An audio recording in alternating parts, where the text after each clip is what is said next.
जયારે नहीं समझन पड़े तो हाथ ऊपर कर लो।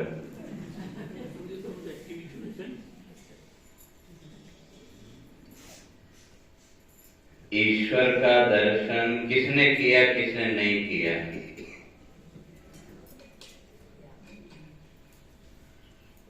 जिसने ईश्वर का दर्शन किया तो हाथ खड़ा करो।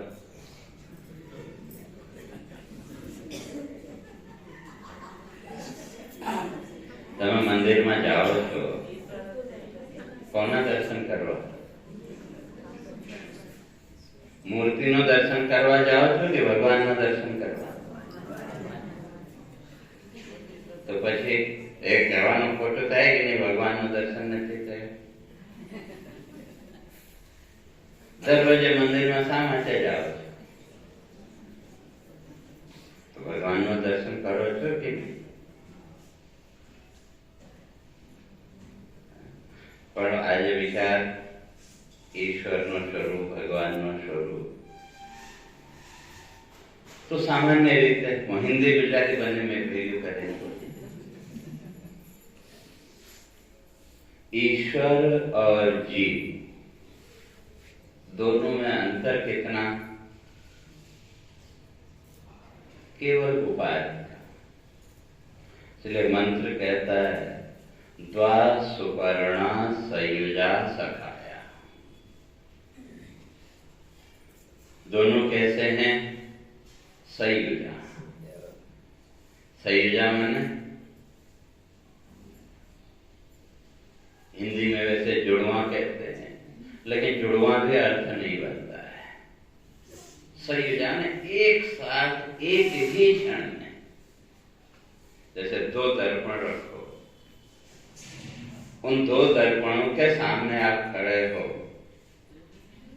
तो दर्पण में जो प्रतिबिंब बनेगा वो एक साथ या आगे पीछे? एक साथ, एक ही। बस इसी तरह से जीव और ईश्वर भी। और जो ईश्वर है वो कौन? इसलिए पंचदशी में स्पष्ट किया सत्व शुद्धि विशुद्धिभ्याम माया विद्या चते मते माया बिंबो वशीकृत्य ताम स्यात् सर्वज्ञ ईश्वर। प्रकृति के दो दर्पण है, बे अड़ीसा है,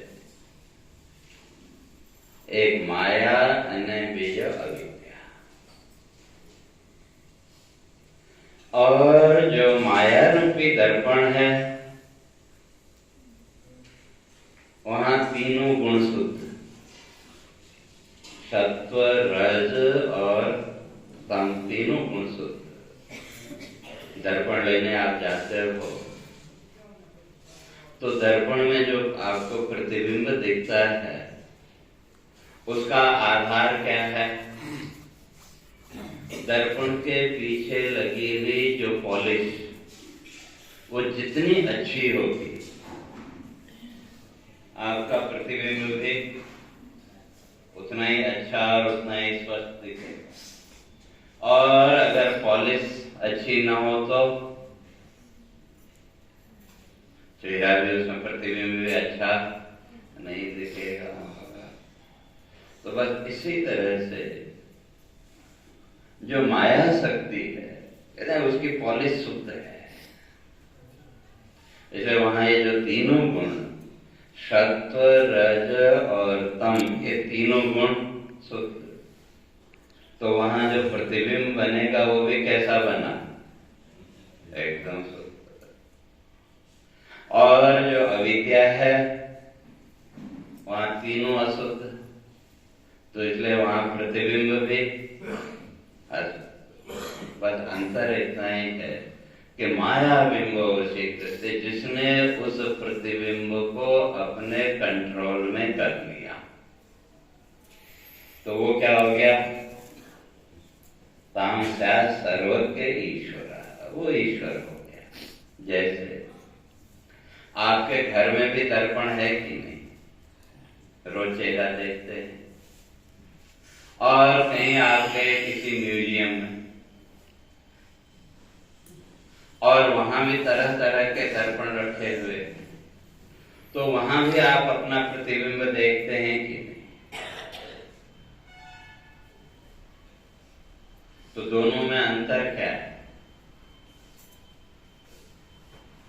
जब आप म्यूजियम में गए, वहां जब आप अपने प्रतिबिंब को दर्पण में देखते हैं, तो उस प्रतिबिंब को देख करके खुश होते हैं कि नहीं?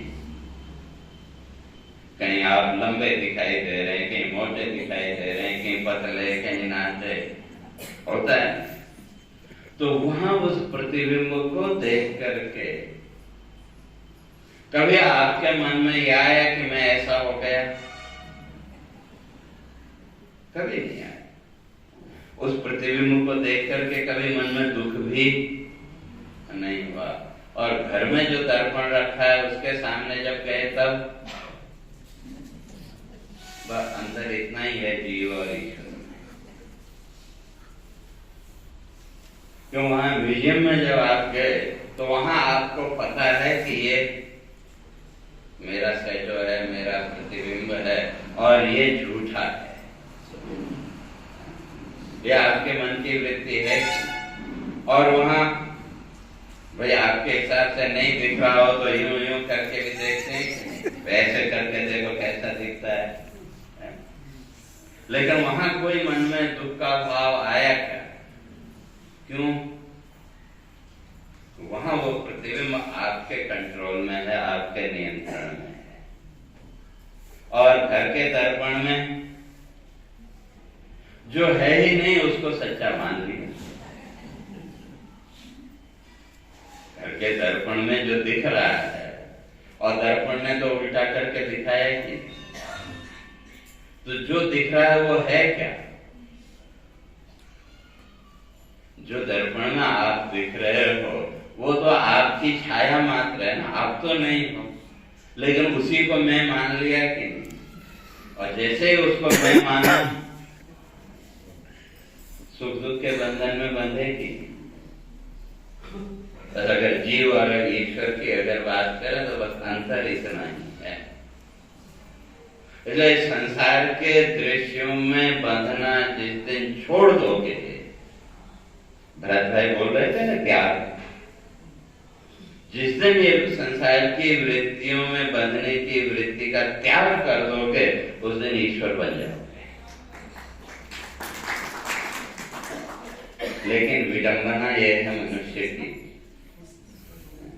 हम तो रद्दी कागज का टुकड़ा मिल जाए तो उसको भी जेब में रख लेते हैं।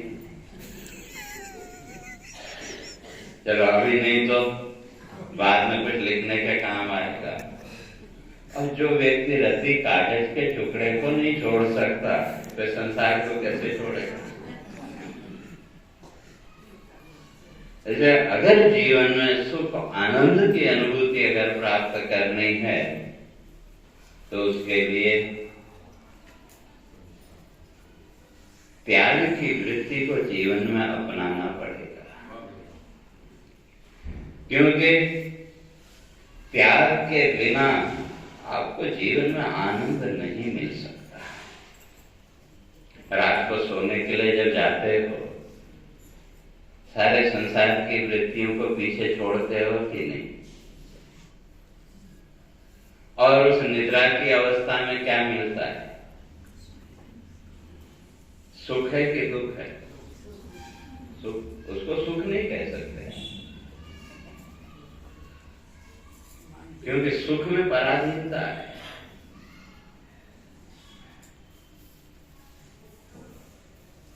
बढ़िया नींद आपको आए तो क्या होता है? तो आज तो बहुत सारी ऊँघ आई, खूब मजा आई। 10 વાગે એમ કહો છો? સંસારમાં જે સુખ તમને મળે છે એના માટે તમે એમ કહો કે આજે તો બહુ મજા આવી?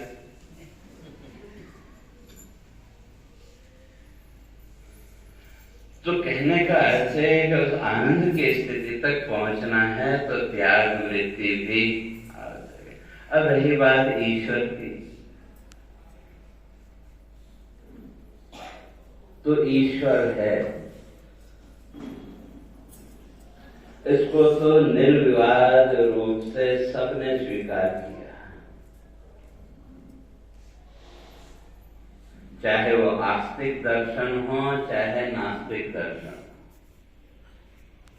ईश्वर की सत्ता को सबने स्वीकार किया कि सबसे पहला नास्तिक दर्शन है चारवाक, वो भी ईश्वर को मानता है, लेकिन जिस रूप में आप मानते हैं उस रूप में नहीं मानता। क्योंकि चारवाक दर्शन कहता है लोक सिद्धो भवेद राजा तत्परो परेशो तत्परो ना पर स्मृता, कि संसार में जो ताकत करेगा वही ईश्वर है।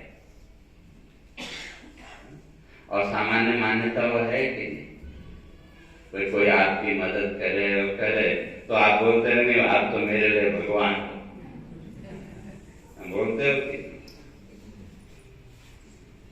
तो इसलिए ईश्वर की सत्ता को तो निर्विवाद रूप से सबने स्वीकार किया, लेकिन हमारी जो संस्कृति उसमें और दूसरी संस्कृतियों में थोड़ा सा अंतर है। जैसे भी आप सुन रहे थे, हमारे यहाँ ईश्वर को कण कण में, घर घर में, व्यक्ति व्यक्ति में स्वीकार किया गया। मुसलमानों को, क्रिश्चियनों को देखो, उनके यहाँ जो अवतार हैं वो केवल उनके यहाँ अवतार हैं, या जीसस को कहते हैं वो ईश्वर का पुत्र है। तो इसका अर्थ ईश्वर कहीं अन्यत्र है, तो कहां? तो कहते हैं सातवें आसमान पर। लेकिन हमारे यहां भी कहा कि वे जो ज्ञान की 7 भूमिकाएं हैं, उन 7 भूमिकाओं को आप पार करेंगे तो उस ईश्वरीय तत्व तक आप पहुंच जाएंगे। लेकिन अब उन्होंने जो कहा वो केवल बिना अकल के नकल करके कहा। तो उन्होंने नकल तो की लेकिन बिना अकल के। लेकिन हमारी जो संस्कृति है वो यही ईश्वर को देखती है, वहां ईश्वर को प्राप्त करने के लिए कहीं अन्यत्र जाने की जरूरत नहीं है। अभी नवरात्रि गई, नवरात्रि में आप 9 दिन नव दुर्गा की पूजा करते हैं कि तो उस प्रतिमा को किस रूप में आपने देखा? मां के रूप में आप देखते हो कि? तो मां के रूप में किसको आप देख रहे हैं? उसी ईश्वर को देख रहे हैं या किसी और को? लेकिन विडंबना ये है कि हमने मूर्ति में मां के रूप में तो ईश्वर को देखा, लेकिन यथार्थ में जो मां है, चाहे मां हो, पिता हो, जो है, तो यथार्थ में जीवन में हमने वहां ईश्वर को देखने का प्रयास किया क्या?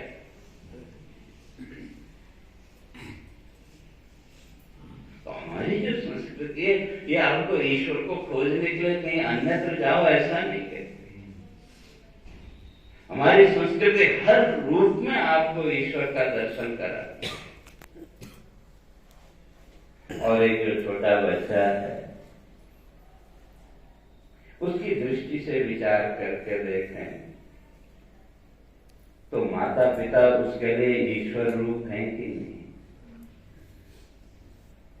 भाई बाद में बड़े होने के बाद बच्चे उसको स्वीकार करें नहीं करें वो एक अलग चीज है, और वो स्वीकार नहीं करते कारण आज की चकाचौंध में हम उनको संस्कार देना ही भूल गए।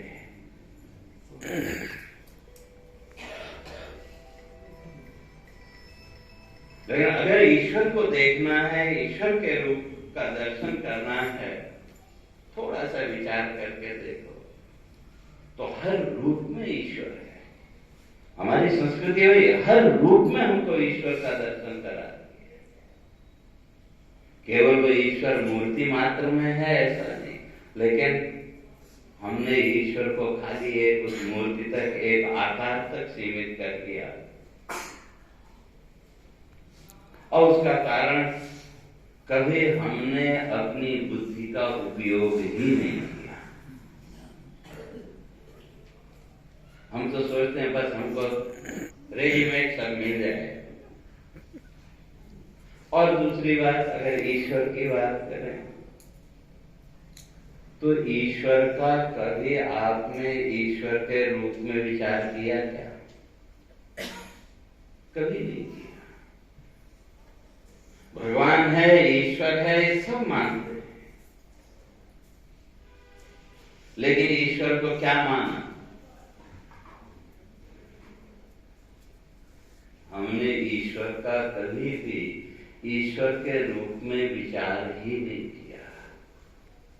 हमने तो ईश्वर को केवल हमारी इच्छाओं को पूरा करने का साधन मात्र माना, उससे ज्यादा ईश्वर को हमने कुछ माना ही नहीं।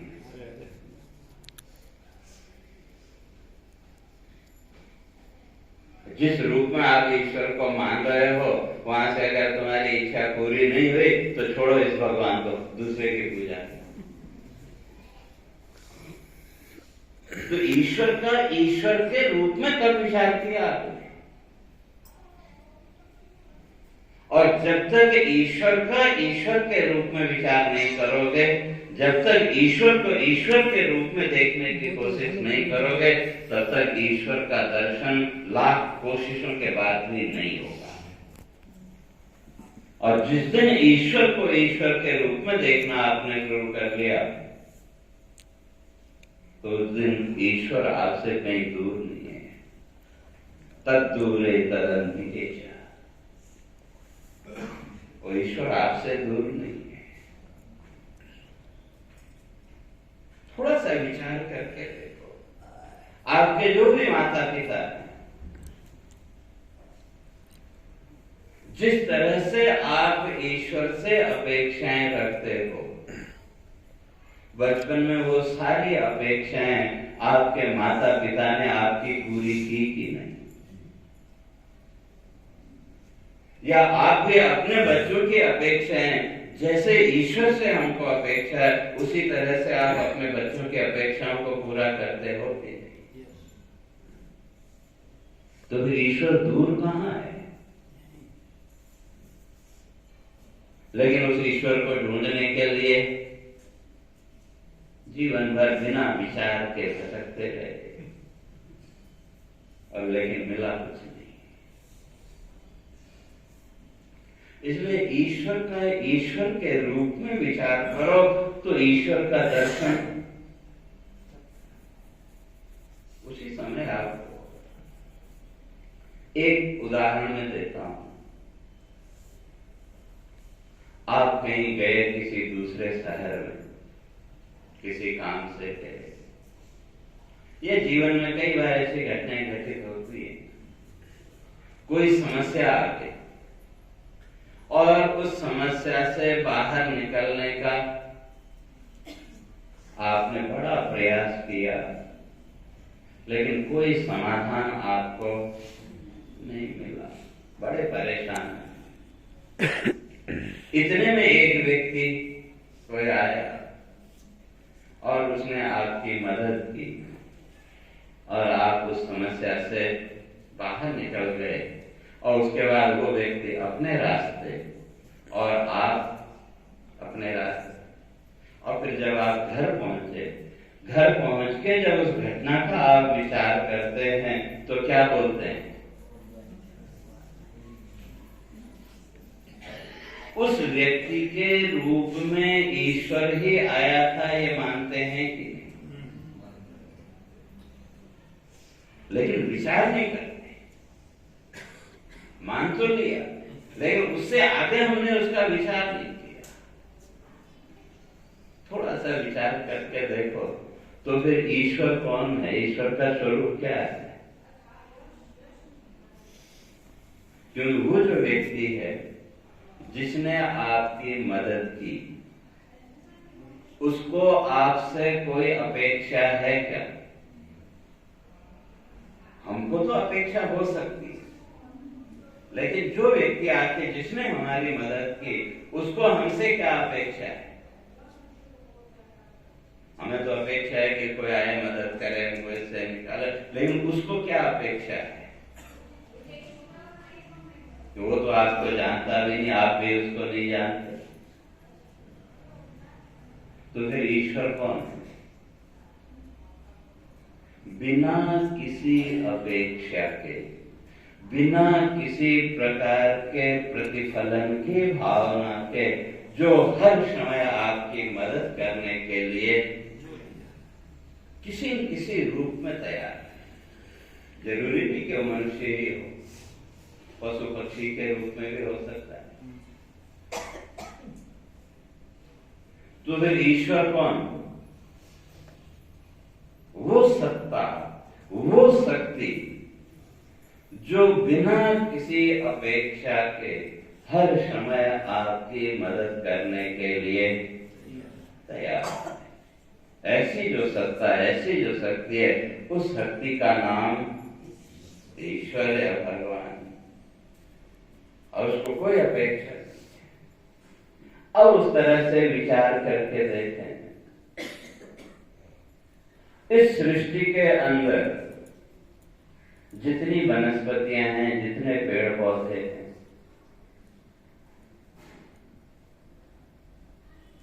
वो आपकी मदद कर रहे हैं कि नहीं? आज पूरे विश्व में भाई पेड़ लगाओ, पेड़ लगाओ, तो किस लिए? भाई आपको शुद्ध हवा मिलेगी, लेकिन अपने स्वार्थ में मनुष्य उसका भी नाश करता जा रहा है। तो वो जो पेड़ पौधे, उनको आपसे क्या अपेक्षा है? आप उनको क्या देते हैं? हम तो अगर अपने आंगन में एक पौधा भी लगाएं तो उससे भी 10 तरह की अपेक्षाएं जोड़ लेते हैं कि मैं इसको लगाऊंगा तो मुझे ये फायदा होगा, मुझे ये होगा, मुझे वो होगा। लेकिन वो जितने भी पेड़ पौधे हैं, जितनी भी वनस्पतियां हैं, उनको आपसे क्या अपेक्षा है? लेकिन बिना किसी अपेक्षा के आपको वो प्राणवायु दे रहे हैं कि नहीं? तो उस दृष्टि से अगर विचार करके देखो, ईश्वर है कि नहीं हो गए?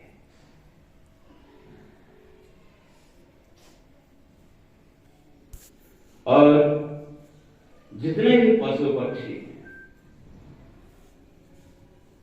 उन पशु पक्षियों को हमसे क्या चाहिए?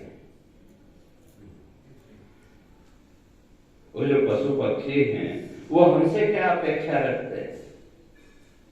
हमने तो कहीं कबूतर को दाना डाला, पक्षियों को दाना डाला, तो उसके साथ भी 10 तरह की अपेक्षाएं हमने जोड़ ली थी।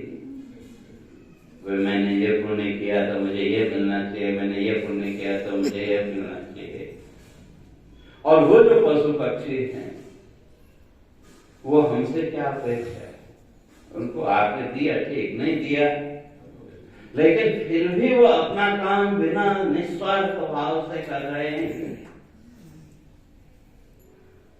तो फिर उन पशु पक्षियों के रूप में भी वो ईश्वर है कि नहीं?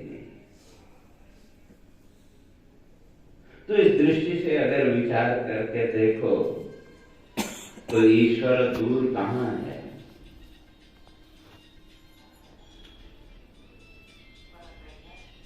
वो जो ईश्वर है वो कहीं आपसे दूर नहीं है, लेकिन वो दृष्टि हमको बनानी पड़ेगी। और जब तक वो दृष्टि हम नहीं बनाएंगे, तब तक ईश्वर का स्वरूप भी हमारे समझ में नहीं आएगा।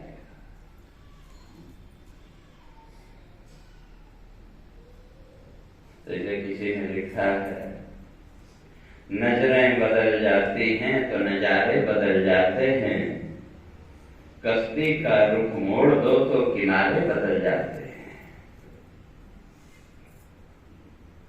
केवल अपनी दृष्टि को थोड़ा परिमार्जित करने की आवश्यकता है, केवल अपनी दृष्टि को थोड़ा शुद्ध करने की आवश्यकता है। जिस दिन हमारी दृष्टि बदल गई, उस दिन हर रूप में हमको उस ईश्वर का ही दर्शन होगा। आप मंदिर की जो मूर्ति है, उसमें आप ईश्वर का दर्शन करते हैं, ईश्वर मानते हैं, और वो जो मंदिर की मूर्ति है वो किसकी बनी? यही 5 भूत, चाहे लकड़ी की, मिट्टी की, पत्थर की, जो भी है, तो पंचभूत है।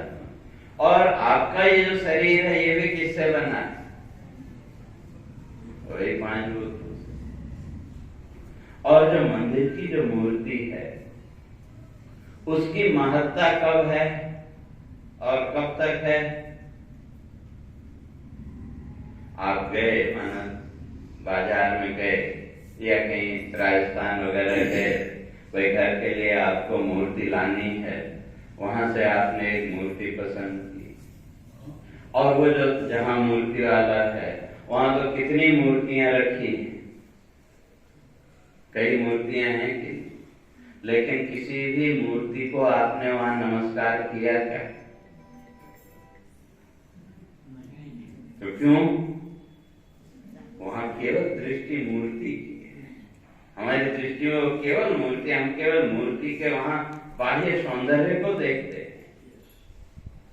और उसने वहां से आपने मूर्ति दी और उसने एक डब्बे में पैक करके आपको दिया और आप ट्रेन में बैठे और भीड़ बहुत,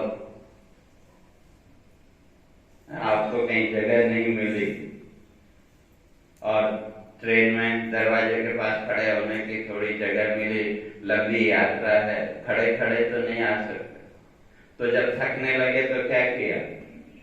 वो जो डब्बा था उसके ऊपर एक अखबार बिछाया और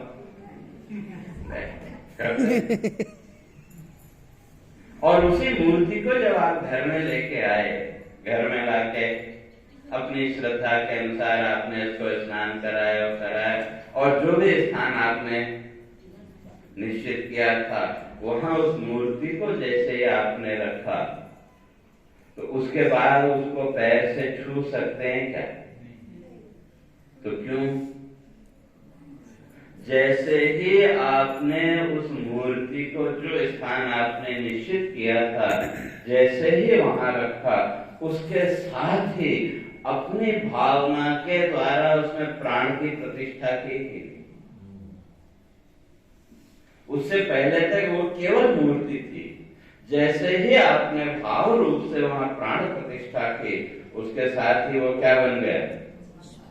ईश्वर बन गए। क्यों? अगर उसमें आप भावनात्मक रूप से अगर प्राण की प्रतिष्ठा नहीं करेंगे तो वो आपके लिए केवल मूर्ति मात्र है। तो मंदिर की जो मूर्ति है उसकी जो प्रतिष्ठा है वो किससे है? प्राण से। भावनात्मक रूप से, या जो बड़े मंदिर हैं, वह बड़े मंदिर होते हैं तो वहां प्राण प्रतिष्ठा की विधि की जाती है, क्योंकि उसके बाद ही उसमें पूज्यता का भाव आता है। और ये जो चलती फिरती मूर्तियां, इसकी भी प्रतिष्ठा कब तक है? जब तक प्राण है। अगर प्राण न रहे तो कितना भी महत्वपूर्ण व्यक्ति हो, उसको घर में कितनी देर रखते हैं? जल्दी से जल्दी उसको घर से बाहर निकालते हैं कि? तो ये जो चलती फिरती मूर्तियां हैं, तो इसका भी महत्व कब तक? जब तक इसमें प्राण प्रतिष्ठित है। और मंदिर की जो मूर्ति है उसका भी महत्व कब तक? जब तक वहां प्राण प्रतिष्ठित है। बस अंतर इतना ही है कि ये जो चलती फिरती मूर्तियां हैं, इसमें उस ईश्वर ने उस प्राण को प्रतिष्ठित करके रखा है, और मंदिर की मूर्ति में हम प्राण प्रतिष्ठा करते हैं। तो अंतर क्या है? अंतर तो कुछ नहीं है, क्यों? प्राण की सत्ता दोनों जगह है। जो चलती फिरती मूर्तियां, यहां भी प्राण की सत्ता, और मंदिर की जो मूर्ति है वहां भी उस प्राण सत्ता के द्वारा ही तो वो ईश्वर, हमने उसको माना। तो फिर जब मंदिर की मूर्ति में ईश्वर हो सकता है, तो फिर ये जो चलती फिरती मूर्तियां हैं, इनमें ईश्वर नहीं हो सकता क्या? तो दृष्टि हमको, तो इस तरह से अगर विचार करें, चिंतन करें, तो मैं समझता हूँ धीरे धीरे वो ईश्वर का स्वरूप अपने आप समझ में आएगा और उस ईश्वर को ढूंढने के लिए कहीं अन्यत्र जाने की जरूरत। और जिस दिन वो ईश्वर का स्वरूप आपकी समझ में आ गया, उस दिन उस ईश्वर के प्रति श्रद्धा और निष्ठा भी आपके अंदर अपने आप जागृत होगी और उस दिन आपके अंदर भक्ति का भाव प्रकट होगा। क्यों अभी तक तो हमने ईश्वर को केवल अपनी इच्छाओं को पूरा करने का साधन से ज्यादा और कुछ माना ही नहीं। और जब तक ईश्वर को अपनी इच्छाओं को पूरा करने का साधन आप मानते रहेंगे, तब तक जीवन में भटकाव के अतिरिक्त और कुछ नहीं मिलेगा। और जिस दिन इससे ऊपर उठ करके आपने ईश्वर का विचार करना आरंभ कर दिया, उसी दिन आपको उस ईश्वर का दर्शन, हम कहते थे कण कण में ईश्वर है, उस दिन कण कण में उस ईश्वर को देखने की सामर्थ्य आपके अंदर प्रकट हो जाएगी। तो फिर जब ईश्वर को देखने की सामर्थ्य पैदा हो गई, तो उस ईश्वर के प्रति श्रद्धा भी प्रकट होगी। और जब श्रद्धा होगी तो भक्ति तो अपने आप प्रकट होगी। तो आपका जीवन भक्तिमय बन जाएगा। और रही बात, कई लोग कहते हैं नहीं मांगना चाहिए ये वो, लेकिन मांगना किस लिए, मैंने कल भी कहा था, अगर फिर मांगना ही है तो इस तक नहीं पहुंच पाए, अगर मांगना ही चाहते तो क्या मांगो? भागवत आप लोग पढ़ते हैं, करते हैं, वहां 3 व्यक्तित्वों की चर्चा आती है। पहला है ध्रुव। ध्रुव ने भी ईश्वर का दर्शन प्राप्त किया, लेकिन वो मोक्ष नहीं मांग सका। तो संसार की ही उसने कामना की और बाद में उसको उसका पश्चाताप हुआ। दूसरा है प्रहलाद।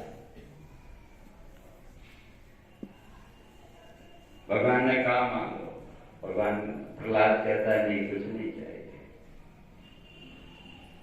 क्यों? अगर मांग लिया तो मेरी भक्ति का महत्व ही खत्म हो जाएगा। अगर भगवान से मांग लिया तो फिर भक्ति का मूल्य ही क्या रहा? वो तो व्यापार हो गया। इसलिए वो कहता है कि नहीं, मांगना जो है तो भक्ति में विघ्न है, इसलिए मैं कुछ नहीं मांगूंगा। लेकिन फिर भी वो कहता है कि ठीक है, आपका आदेश है तो इसलिए आपके आदेश को पूरा करने के लिए कुछ मांगता हूं। और तीसरा है गजेंद्र। उसको भी भगवान के दर्शन प्राप्त हुए, लेकिन उसने क्या मांगा?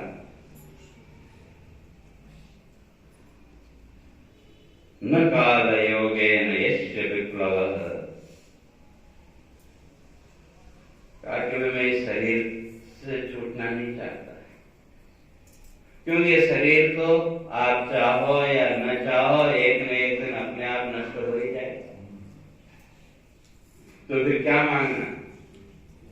न काल योगेन यस्य विप्लवः। कहते काल के योग से, समय के साथ जिसका नाश नहीं होता, ऐसा जो सूक्ष्म शरीर, वो कहता है भगवान केवल एक काम करो, आप मेरे सूक्ष्म शरीर को नष्ट कर दो, बस मुझे और कुछ नहीं चाहिए। और जब सूक्ष्म शरीर ही नहीं रहेगा तो स्थूल शरीर कहां से रहेगा?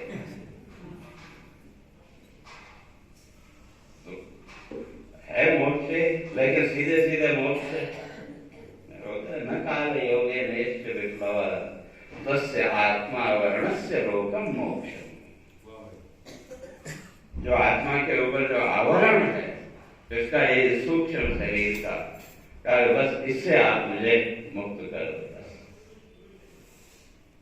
और हम लोग होते तो वह हमारी इस पीड़ा से मुक्ति दे दो, इस शरीर से मुक्ति दे दो, ये दे दो, दे दो। और यथार्थ में जिस दिन आप ईश्वर के स्वरूप को जानने लग जाएंगे, जिस दिन यथार्थ में वास्तविक रूप से जिस दिन ईश्वर के स्वरूप का आप चिंतन करने लग जाएंगे, उस दिन ये मानने की आदत अपने आप छूट जाएगी। फिर किस लिए मानना? जिसने सब कुछ पहले ही दे रखा है। लोग साधना करते हुए सिद्धियां मिलेंगी, वो सिद्धियां तो परमात्मा ने पहले ही दे रखी है। अष्ट सिद्धि के द्वारा, लेकिन पुराणों में 18 प्रकार की सिद्धियों की बात आती है, लेकिन वो सारी सिद्धियां परमात्मा ने पहले से हमको दे रखी है। जब ये बोध हो गया तो फिर क्या मांगेंगे? इसलिए जो सही अर्थ में जो भक्त का, उससे भगवान से कोई याचना नहीं होती। इसलिए स्वर्ग राज्यादि भोगांश नहीं स्वप्ने भी वांछति।